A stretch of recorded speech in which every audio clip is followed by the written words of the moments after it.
I get a lot of questions as a coach about, coach, should I build a team? What does my team model look like? And it is a super big challenge. Welcome to the How-To series with Yvonne Arnold. And today we have Christian Stubs of First Team Real Estate, Orange County, California, and Onyx Homes. So this has been in the works in my mind for a while. I've known Christian Christian, I think we met 4 years ago at a 5:30 a.m. call. Our friend Lori McGuire put together a 5:30 a.m. accountability call for exercise and working out. And we did that for about a year and a half, I think. But that's how I met Christian. And so that was really early in your real estate career. And you had a partner and you were doing all kinds of things. So Christian is licensed in 2009, started your team in 2020, and now is at 60 plus agents on your team. So we're going to dive into this today because I get a lot of questions as a coach about, coach, should I build a team? What does my team model look like? And it is a super big challenge. And most people go into building a team, I think, incorrectly. And then they get lost in the shuffle and then it's not profitable and end up imploding their team.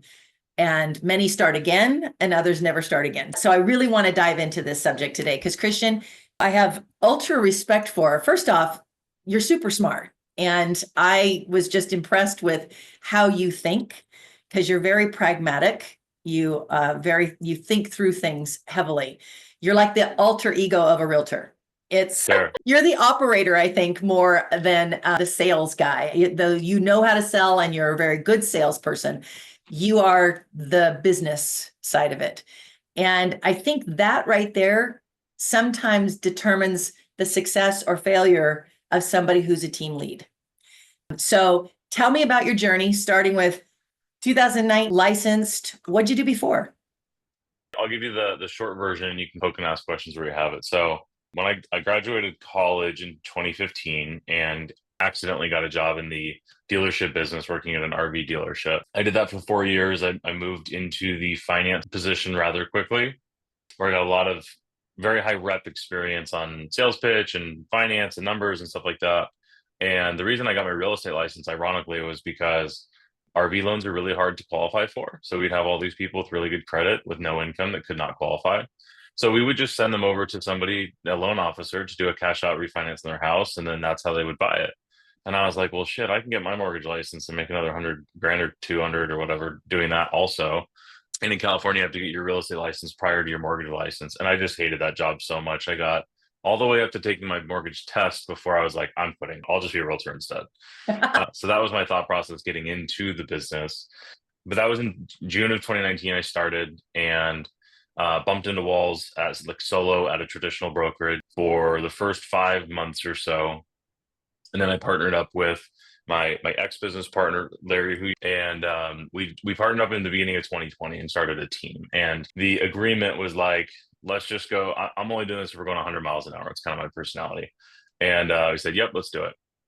So in 2020, we were both selling and we accidentally started growing a team.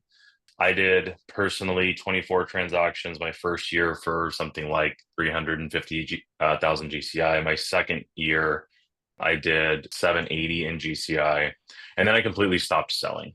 And that was when I really decided to your point, Yvonne, was we needed to stop being realtors and start being business owners. And in 2023, I bought out my business partner from the business. And since then, we've pretty much more than doubled the business. And where we're at now, so 2024, we had roughly 40 agents on the team. I think we started the year with 30 and ended the year with almost 50. And we did 185 million in sales volume and units. We have right about $1 million price point. And this year we should probably jump to 250 to 285 is the goal. We'll be right there. Wow, that's fantastic. So, and in that time, you also got married and you're having a baby now. Yeah, I'm married. My 1 year anniversary is next month, May 3rd. And then our little one is on the way in beginning of June. So we got a lot going on. You have a lot going on. Okay. So talk about what happened in the whole, why real estate, we got before real estate, and then you're in it and you're in the middle of it. and a great guy, and had a partnership. He ended up moving to Texas, so that and all of that, how it worked out was probably a good thing, because then you kind of different direction with what you had, this team you were building. And what happened? Was there any kind of an implosion, like in the beginning when partnership separated, and then you kind of said, "What am I doing with this?" It Or was was it less of not that? Was it just subtle? It was just like It's a not big. really good question. It's less of the separation of partnership. It was more in when I stopped selling. What ended up happening is we were both selling and it was profitable. However, what I learned now is what most team leaders end up doing is they fund their team's losses with their personal production. Yes. Almost every team leader I've ever talked to does that. And we made that mistake. So the year that I said I did 780 in GCI, Larry probably did an additional 500. And the team ate almost all of that, meaning the team was so unprofitable that we barely made any money that year. That is a Um, huge, I want to let soak in to people that are listening, because it is what we see the most. Andy Mulholland from Simple Numbers on a couple of months ago, he said the same exact thing, that you are still in production and your production is paying to have the team, then you're not profitable and you probably should rethink your team structure. 100%. And so we see that so much in our coaching world and consulting business people trying to do this. So when you saw that happening, did you go back into production to pay for the team, or what did you end up doing? So I just to double click on main point there is the way that I explain it to people who to me about wanting to build or start a team is like, we need to stop saying I want to start a team, and you have to start saying I want to start a business. Yep. And a business means you need to know your profit and loss. You need to know what your margins are. You need to know those things. But the turn for us, this in the end of 2021, we realized I should be running the business, meaning like I do both. I was working 100 hours a week and it's nothing getting done on the business side of it. So I was like, I do both anymore. If we want this team, I have to step out and and that was really hard because we've done probably 1.5 in GCI the next year. And it was like, okay, this would be really, really to do that. And we did. So what ended up happening was in 2020 and 21, we just watched what everybody else that was like bigger doing and started copying and pasting what other teams were doing into our team and having absolutely no idea what business repercussions were actually happening. Think we were changing our splits. We were paying for stuff. We switched from a 50-50 team model to more of the Teamerage model where agents stair step up and a higher splits. We kept paying for everything. We didn't add fees. All of these different things where we made these minor changes because we didn't want to lose agents.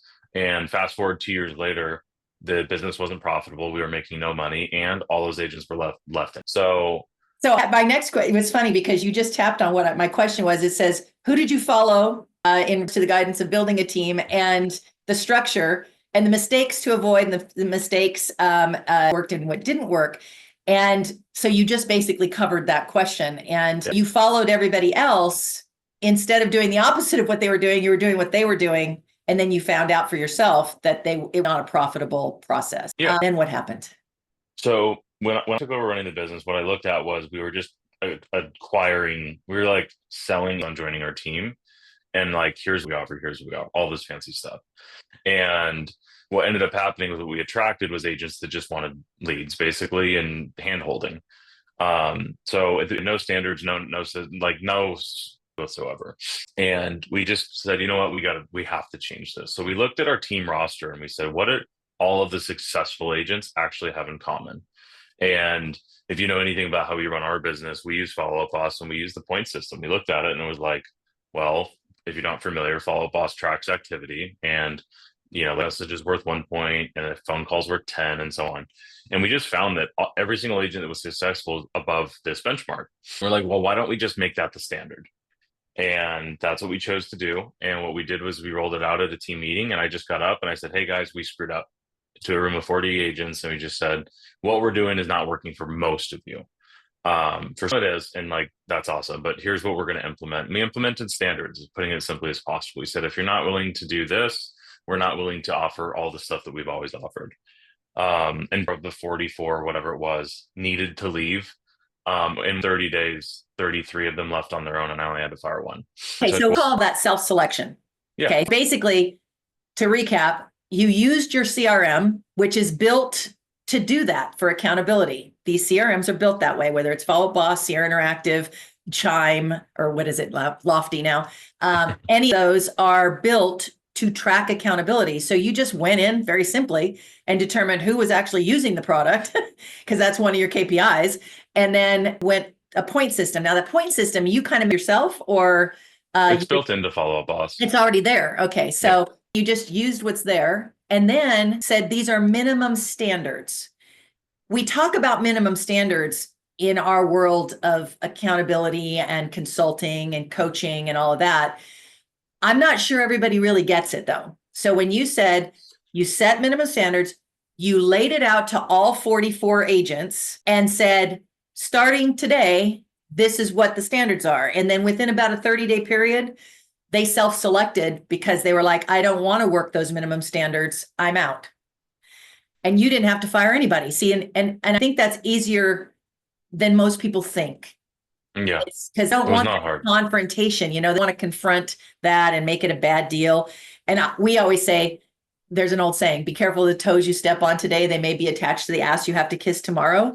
So say to team leads, doing their job, just let them go nicely. Don't have a conflict with them because they might come back, you don't want them back, right?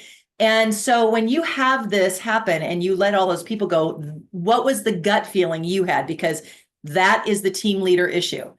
I'm losing my whole team. They're losing me, because you said you hired because you were just wanting to collect people. You were going to get people. So how did you control the drunk monkey with what you had going on with people leaving? Well, it was only hard leading up to it. It was not hard once we did it.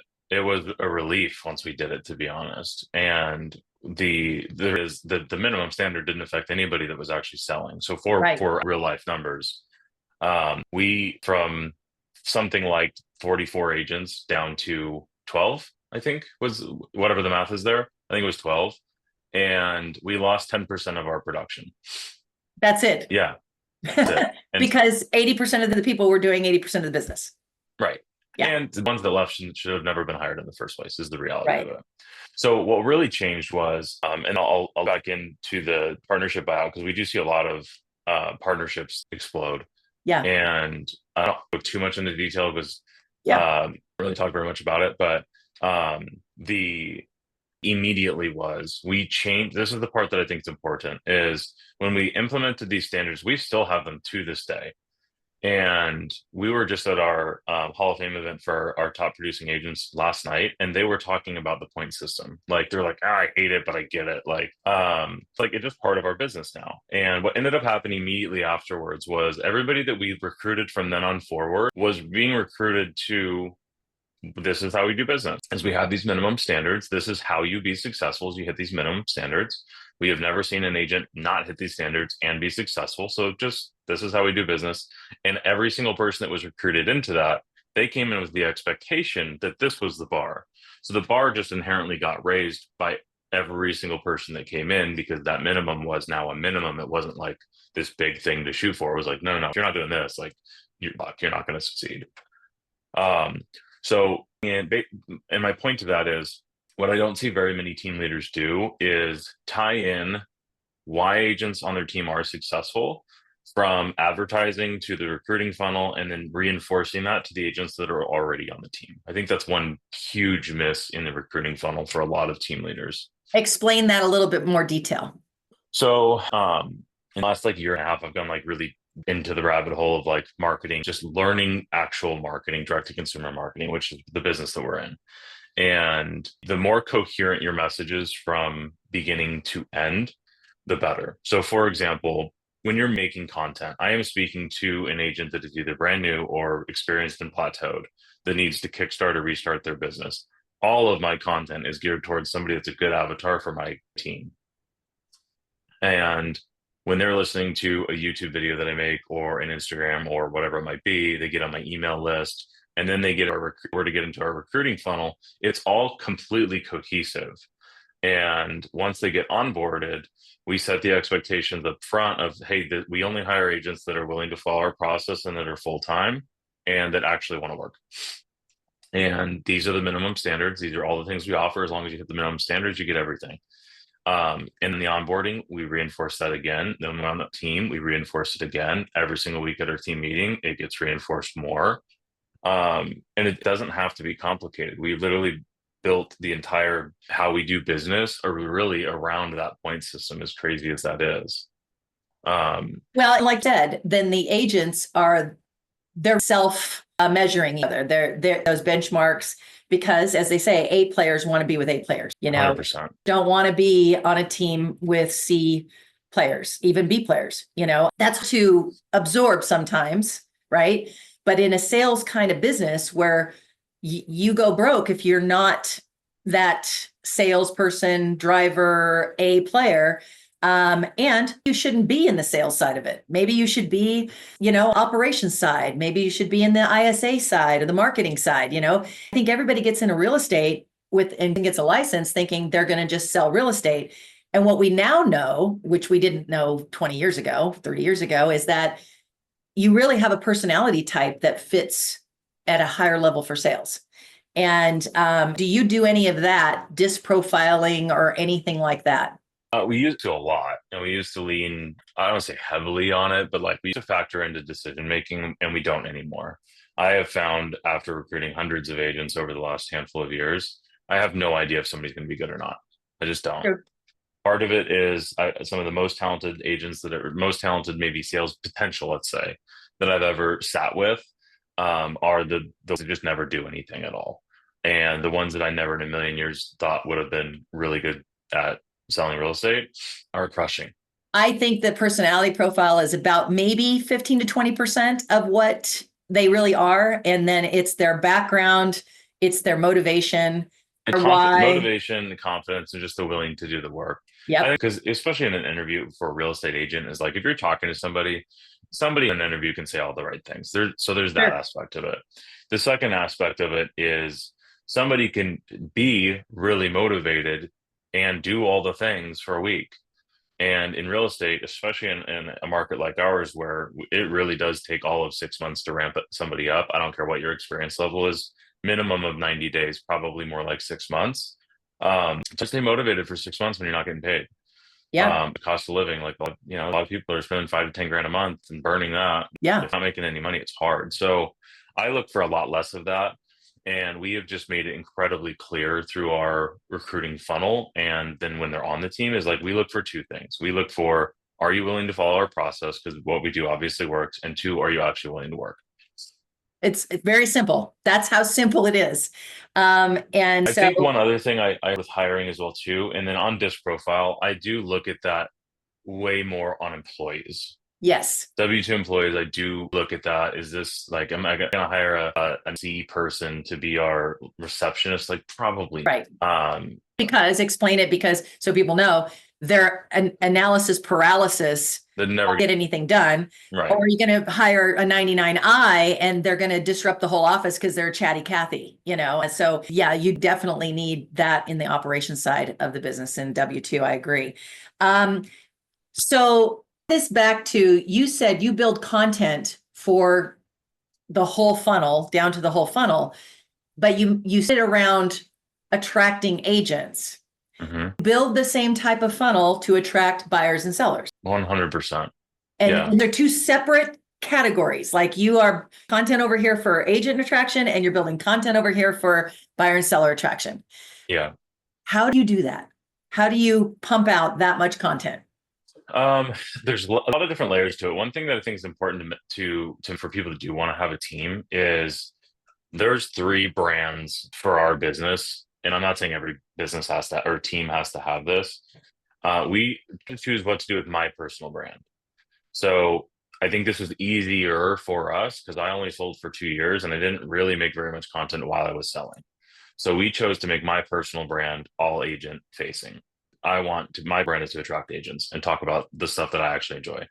We had to decide what to do with the actual company, like the team branding. Now, is the team also going to be agent attraction? Because that's really the business that a team is in, is recruiting, training, and retaining salespeople. That is really the business you're in as a team. You're not Because really, people want to come to work with other people they like. you're really not, your agents, you're really not, your customers really aren't the buyers and sellers, Right. unless you're still in production. What again, in opinion, if I were to go back, is literally separate team from personal production. Treat it like two different P&Ls would be my advice. Yep. That we had to decide, what do we want Onyx Homes brand to be? And we decided that that's a consumer facing brand only. And that I don't say forced, but what we chose to do was we built a totally separate brand that's brokerage agnostic, if you will. That is our start to finish brand. And that is, if we were to ever have, like, if you think of it like coaching, whatever, our content is start to finish with the personal brand. Okay, so I understand this right. So let's go deeper into you're with First Team Onyx Homes. I just got my broker's license. Yeah. Okay, so you're the owner broker of that First Team Onyx Homes. It's kind of confusing. First Team I'm is trying to figure out the Teamerage versus Team versus for Broner. Context, First Team is a huge independent brokerage. Huge. And yeah, there's 2,500 only in Southern California. Really, only in Orange County, to be honest. Yep. We are an agent-owned office. Okay. The easiest way to explain it is like a franchise. Yeah. Franchise. Okay. So that means that you have the First Team franchise. Sure. Onyx Homes is Christian Stubs' team. Yes. That is customer facing. Yep. And then you have Onyx Homes team, which is the agents. And then you have Christian Stubs that recruiting and is the team owner. Yes. Okay. So some of that, because this is going to tie into splits that we're going to talk about in a minute. So interesting when you say 3 brands. And so you literally are building content for 3 different brands, basically. Yes, the short answer. Our focus has for the last 2 years is almost exclusively on agent attraction, because we realized that's the business that we're actually in. It's funny you say that because, where was it? 2000 and I don't know, 13. I have it on my YouTube channel. I was Remax for 24 years, and I interviewed Vinny Tracy, who was the president worldwide for Remax at the time. He had come to our office in Corona. And so I did an interview with him, and that interview is on my YouTube channel. And he says exactly that we're in the business, the Remax corporate franchise, of agents being their clients. The agents are our clients. And then as an agent, our clients are the consumer. And so when a brokerage understood that, they were building things and supporting agents. And that's a really good old school, but also had gotten forgotten for a long time in our industry, because it was really on the agent side. Really good to hear you say that are your customer. And then when you build that the right way and you think of it that way, now all of a sudden you have the buy-in of these agents. They love your culture, because we talk about culture all the time. And that's really how you build culture, is that people know that you want them there, right? Yep. And so content, let me ask that one little question. Do you build all of your content? And I'm saying to this content thing because it's a huge issue, build it all by yourself, or do you have a team of marketing people, or what do you use ChatGPT? I'll start by saying this is when we were first hiring our marketing coordinator, Carly, who's still with us, she's amazing. When we were first hiring her, meaning interviewing multiple people, I will never forget sitting there. Mind you, I was selling at this time. So I was like, I could be making money. And I'm sitting here listening to a bunch of 20-year-olds talk about TikTok. And I'm like, this is not marketing. This is not going to get us business. This is ridiculous. I validated, by the way, on that comment, because as you know, I'm 60 and you're like not even 30 yet. I don't know, but I'm 31. Yeah, I was at the time. 26 sitting. I'm sitting with a bunch of 20-year-olds. Thought it was as stupid as I do. I did. I was like, I cannot believe I'm going to spend money to have somebody do this. And I was like, whatever.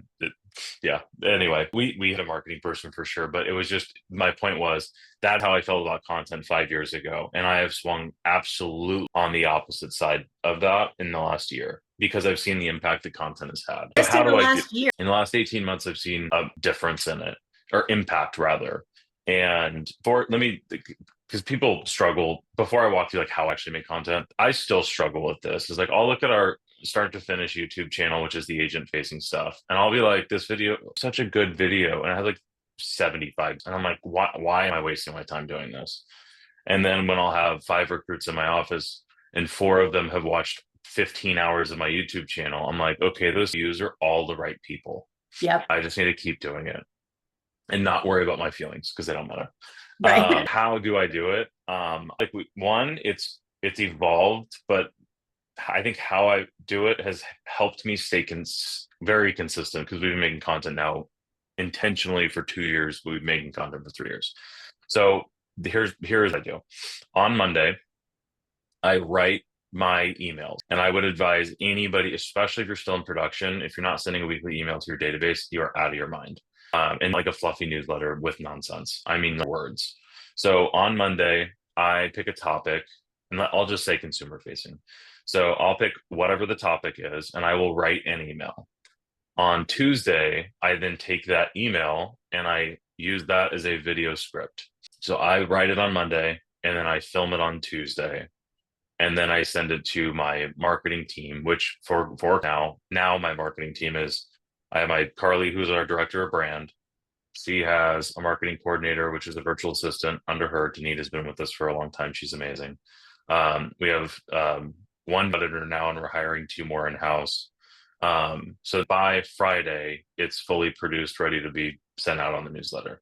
So now you have a multi-channel, you have an email that's going out, you have a video that's going on YouTube, and all your social sites. Yep. Okay. So the reason that I started with explaining that I my email is that email is where all of our content comes from. So I'll write an email that's, I don't know, 400 or 500 words, like a long all text email. If you're on my email list, you'll know it is, but that is also my video script, right? So that long email gets also posted to LinkedIn, to Facebook, to the blog, to whatever, all of that stuff. And then you can also make it short, right? So you can also make that long thing, take bullet points and make it a carousel post. You can also you can just repurpose. Once you have the topic in the words, you can then make all kinds of stuff. Yep. I can then make a 20-second Instagram reel short out of it. Do you build out content like topics, like for a month at a time, 3 months at a time? No, it's the hardest thing right now. Because you have to stay current. No, it depends what you're trying to do. After this for the last 2 years, and mind you, my Monday is I write my consumer facing newsletter that we send to our whole database every week. I write an agent facing newsletter that goes to our whole email list of 15,000 agents. I write a team leader newsletter because this is what I actually like talking about. We have about 1,000 people on there. And I write a YouTube script for the video that I'm going to make for agent facing. And I write my podcast. So I make 3 emails and 2 scripts, which takes almost all day Monday. Yeah. And filming half of the day on Tuesday in my studio. I love it. Yeah. Perfect. That's what we've done. Okay. So a couple of questions here. You to know, okay. So question she said was, what advice would you give somebody wanting to stay in production, but scaled back and independent and building similarly, but as an indie broker? But the follow-up question is, tell us more about the director of brand and how does that differ from a marketing coordinator? So the director of brand marketing coordinator, how did you determine the name? Really good questions. And for clarity on the brokerage side of it, for all intents and purposes, we end up as an independent brokerage. I own my lease. It's my S corp. We do payroll. The only thing I don't do is legal and compliance. So we run as an independent. The between director of brand and marketing coordinator is for us, it's more of the responsibility, responsibility. Right, our coordinator is somebody who can fill out templates and post stuff and doesn't have to think of like how does it affect the brand. The thing I gave Carly, the director of brand, is it's best with what she's really good at. She's a social media manager, even though that's most of her tasks, if you will. But Carly knows what Christian knows is the brand, and that's why that was the title that we gave her for she's at now. Is she is the filter for all things brand. For example, we just did our Hall of Fame event last night.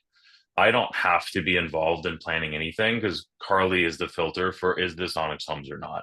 Because we are huge on brand, both of us are.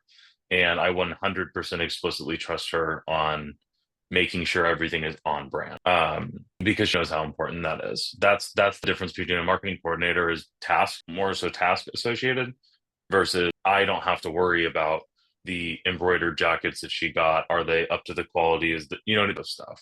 Yeah, she handles that. And so when you're looking at an org chart, she'd be up there with ops manager, marketing manager, sales manager. She's the executive level, and then they have people working under them. One for sure. Yeah, it's tough because it's Yes, big, especially in our business. Like we are at the point basically we're building out a media team. So what I gave you is like what we have been doing for the last 2 years. And that's an interesting thing because that seems to be a trajectory for many of these successful teams. They're building in their own media production because in reality, this is where real estate, I know you can talk all day long about how real estate is changing and everybody's talking about all of the noise out there right now. But in reality, the big change is the fact that real estate teams and brokerages have to become media companies. Have to is I not a shouldn't word say I have would to. use. Yeah, maybe should look I'll into. share the reasons why we do it. And this very well into what our now main only focus is.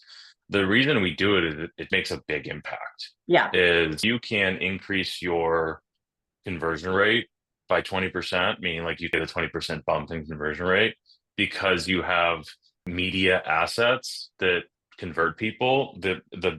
My favorite things that I've learned in the last year is a video sales letter. How I didn't know about this before, I don't know. If you don't know what a video sales letter is, just Google it, look it up. And something we've implemented all the way throughout. We did it on our recruiting and it made a world of a difference to the point where I'm 99% out of recruiting and we're still recruiting 1 to 2 agents a week. Cool. Because we have video assets that every single person that applies to our team gets my best sales pitch recorded. Every single person hears it exactly the same way, exact the same time, everything, to where when people come into our office, they're like, how do I join? Like, I don't even have questions. You've answered everything. I love that. It makes everybody's life easier. But anyway, it made such a big difference and on conversion, right? So that's the one thing. And when I talk, I just actually did my email yesterday that went out was, I think agents make content in the wrong order. They make content to generate leads. And the goal for the reason you're making content is, I imagine, to make money. And the easiest way to make money is to convert the leads you already have. So the first piece of content I would make is to convert the leads you already have. The layer I would add in is to nurture the leads you already have that you don't do anything with. Then if you can get to that point, which we've done these two for the last 2 years, we just got to the point where we're going to start doing it for lead generation 2 years later. Isn't that, it's a little insane, isn't it? Yeah. Because it is the simplest basic conversion rule in real estate. And everybody wants to try everything else before they do it. And, it's a lot of work, especially like you found in the beginning, it was a lot of work. And now you're doing it so often, you now have, like you said, you don't have to really recruit anymore. That just recruits for you. And like a consumer, they're out there looking at your YouTube videos and your team stuff, and they've already decided they're going to list or buy with you. That's just how it works. Talk about splits because it is the number one question I'm sure that everybody's asking in their head right now about this. And I have to say, you did do you call your school an LMS system? That's an LMS system, right? Learning management system, or is that more like platform community? It's community. Yeah. Community course community. Yeah. Okay. School, if nobody knows what that is, it's Hermosi's product, SOL. And you started building this a little over a year ago, maybe? Yeah, a year ago. You and I talked about it and stuff like that. And you have a pretty good following on there. You've got like 1,500. And you have classrooms in there and you have stuff that behind the wall and in front of the wall and all that kind of thing. But I was reviewing through it because I'm your community there. And I was looking through it and I went, oh, this is perfect. So somebody had asked you a question about this on your community. When went from a team model of 50% to Teamerage model, How did your splits change? And your response was beautiful. And I'll just read it for you so you don't have to rethink it. And then we can talk more about it. Sure. You said, when we went from team to teamerage, we moved from 50% on everything to 50% on team deals, generated deals, and 80% on self-generated. So the agents generated was 80%. If I was starting a traditional team tomorrow, here's what I'd do. 35% to the agent on listing, 45% to the agent on buyers, regardless of source. I'd run a 30% profit margin. The mistake most team leaders with this model make is they don't realize what business they're in. You're not in the business of buying and selling real estate. You're in the business of hiring, training, and retaining sales team members. I thought that was beautifully put. I could not have said it better. I agree with it 100%. And do you still agree with that? Yeah, 100%. Okay. The for that is like, and the reason we didn't change to that model, to be clear, like we're what I described that I would do. Because I look at, what are you trying to accomplish? Most team leaders, and I'll also answer Paige's question on how do you peel out of production. Most team leaders want to replace their sales income with team income. And most team leaders that are in that position are probably making somewhere between, let's say, 500,000 and $1 million in profit, let's just say. On a teamerage business model. You mean I in think revenue or in profit? You think profit, okay. right? For a teamerage to get there, like my model, 80% splits on their self-gen stuff and 50% on the other. We was a 10% profit margin. We did not hit our goal on profit margin last year. I would do backflips if I can get to a 15% profit margin, but let's for ease of sake, let's 10%. So that means we have to get to $10 million in revenue to make $1 million in profit, versus the team model that what you just read. If you can run a 30% profit margin, you need to get to $3 million in revenue, meaning the teamerage needs to be 3 times, not even just bigger, 3 times the revenue to make the same amount of profit as a smaller, higher profit company. And if I was trying to replace $1 million a year in income, I 1000% would have blown my team up and gone right to that business model. And so you would have done that business model and just done a traditional team, not a teamerage. Correct. Yep. And would you have been yourself out of production? Oh yeah, 100%. Yeah. So that's where production comes in. With Paige is asking, Yep. is it's a real to run a business and still be in production? Do you think it's capable of being done? I think you make a choice. There's two options, or I guess 3, is you run a shitty sales, like your sales suffer and business sucks. That's the worst option to choose. Yeah. Which is what I did. The second option, hire somebody to run the business and you go sell. Like that's super profitable. You hire somebody for $1.50, make them say you only get paid if it's profitable, right? So you're not losing money on that. And then you just go sell your $200-500 million in GCI, and that's all profit. And when Christian says $1.50, means 150,000 a year that person is making. And here's the biggest challenge around that. And I think you're laughing in your brain when you say it, because most people their ego won't let them do that. Yeah, control freaks. I talked to 3 people this week that one of them does almost 2 million in GCI, one does probably 700 or 800, and they run teams that are unprofitable and they can't let go of control. I'm like, just freaking hire somebody. Yeah. And especially the one guy, I'm like, you could pay $500 that is 1,000,000 times better business person than it would take you 10 years to get. And it's a control, and ego is part of it for sure. But at the end of the day, it's business, right? Like it's business. Our business, not science. You hire people to go out and sell real estate, just like every brokerage in the world. And it's just a different comp model, and your offer to the agents is obviously going to be a little bit different. So that's the second option, somebody to do it. The third option is what I think most people actually should do, is to peel back on their production profitably. Yep. So where I made the mistake on a 50-50, there's no 50-50. You have $1 of expenses, which good luck. It's still not 50-50 because you're paying for everything, generally speaking, on that model. So if you do a deal, you make 100% of the deal. And if you hand it off to your sales agent at 50-50, they are making more money than you on your deal, which is crazy. So The third option is what I call a production partner model. We stole this from Jimmy Reed. He gave it to us. I steal it. But we stole this from Jimmy, and this is basically, think of it as a kind of like a showing agent. We call it a production partner because it's the salesperson that is married to your business, basically your personal production. So what do the splits need to be? It depends on how much GCI you do, what the split should be. But the person who's a production partner, really good at the whole job of being a real estate agent, except they can't close, right? Which means they're going to probably struggle. They're only going to do friends and family deals and maybe some easy open house, whatever. So a production partner is somebody married to you on all deals, and you're paying them a very small percentage. And I'm talking anywhere from 7 to 15% max. They get paid on every single deal you do. And the beautiful part of that is the deal they do is your deal. They are not a real estate agent. They're a production partner to you. So one that keeps all in your name, you keep the past clients, all of that stuff.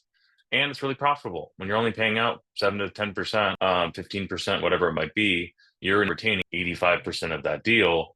So that's going to help you peel a production a little bit faster. And to be honest, like, I'm totally out of sales. I have a production partner to some extent, not exactly how I explained it, but when I have a friend or family member, which I just had a very close friend that's like, hey, I need to sell my house for 1.7. I'm like, cool, Michelle, she's going to do everything. Don't call me. And she does the entire deal. If I have to hop on the phone to make a hard conversation, then I will if I have time. But 99% of the time I don't have to. Pretty sure that I gave Jimmy Reed that idea. Did you? That's funny. For a short period of time. Yeah, but that's the model that's what I would do. That is an absolute win model. It works for any size business have. Small business, mine. I brought in Jim. He worked at 10%. I called it the boots on the ground 8 years ago. He came in 10%. He handled all my boots on the ground stuff when I wanted to be in Idaho and my stuff was in California. And then we graduated up as he took over. And now I'm no agency at all. And he handles my past clients in Sphere and sends me a 50% check. So yeah, love that. And so you go big, you're doing, it's the absolute only way you can get out of production and still take care of your personal clientele, because that seems to be the biggest challenge, is that agent thinks, but my clients only want me. Well, if you set the expectation right, as you meet those clients and you have this person that I call it the licensed assistant to the lead agent. And basically I have the job description for it and everything. And so you just bring them in and you introduce them to those clients the right way. The clients are like, cool, I'm good. Yep. I know. So Paige, hopefully that helps you, but you do, in my opinion, you can't scale and do both positions. It doesn't. You can't do it well. There's not enough time today. Sacrifices, your family life sacrifices, your business life doesn't work well. Team doesn't get covered. So here's the reality too, is like, you're trying to, and this is the big thing I've had to learn on focus, has been the big lesson learned in my first 5 years in the business, is if I tried to, if you were in my market to do both competing against me, you're screwed, because I'm not only focusing on the business. And if you're trying to do both and you're 30% of your time's on team, like, it's just good luck. No, and you're trying to recruit, you're trying to train and all of that other things, because the stuff that you have built, the people were following you and stuff, they would see the total amount of what you've had to build over the last couple of years to make this really stable. You built the foundation. And that's why I love you so much, because you're just like under the radar. You just kind of do your thing and it's solid structure. And so tell me something fun. Tell me the biggest win you've had, the thing that has been happening since you've done this. Close us out with something great. Something fun. I think to kind of circle to the beginning of the conversation, I think this will fit well with what we talked about today. Was 2 years ago, we were frustrated with culture, and we made a decision to not build. We were building the culture we wanted. We were not keeping the culture we had. So we are always building the culture that we want to have. And that point system, as silly as it is, as the team got bigger, at the end of last year, we're like, I don't know about doing happy hours for 40, 50 people and paying for everything every month. Like, this sounds excessive. And I was like, wait a second, what if we just did a quarterly thing, but made it like really cool? And what we ended up doing, we Q4 of last year, has it been that long? Whatever, a year ago. Basically, what we did is we call it our Onyx Showcase, obviously brand everything. And you, for the agents that hit our minimum standard, the 20,000 points for 3 months in a row for the whole quarter, we do some awesome party every quarter. And one, they're fun. Two, gets rid of the riffraff. None of the agents that aren't working are allowed to come. And this is the best part. And this is just where, like, because you said this also, you to this is like, you have to hold your standards. Don't just have standards. Your standards are what you actually enforce. And we had an agent who was like, yeah, doing just the average. He's like, I want it better. And he's like, I am making it to the fucking showcase next quarter. I am hitting that.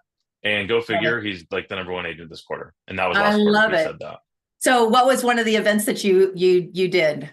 We've done like an in-house, I never say this. I brought an in-house sushi chef into my house. And there was like 15, 16 of us. And it was just in the kitchen making the best sushi I've ever had in my life for like 2 hours. We all ate until we were like laying on the floor. I love it. That was really fun. That's fun. That's great. Yeah, do you have any advice for somebody who is running maybe like a SEAL team that's got like agents, a couple of admins, they're stuck in the messy middle? What's the advice? my advice is if you're serious about growing a team and you want to run a business, that's the #1 thing, is understand you're running a business. Forget the team. This is the family thing. Like, you're running a business. The absolute most important thing you have to do anything is pick your financial model. So if you want the most profit and the most control, just be a rainmaker with a bunch of production partners. Right. And you'll make 70% profit margins. And like, there's nothing wrong with that. You don't need to, if you're gonna have 4 agents, that you get rid of them and just have production partners. It would be my advice. The next model over, I believe 4 models. 1 is the rainmaker. 2 is the traditional team, which is what you read. Is in traditional teams, not 50-50 nowadays. Everything's too expensive.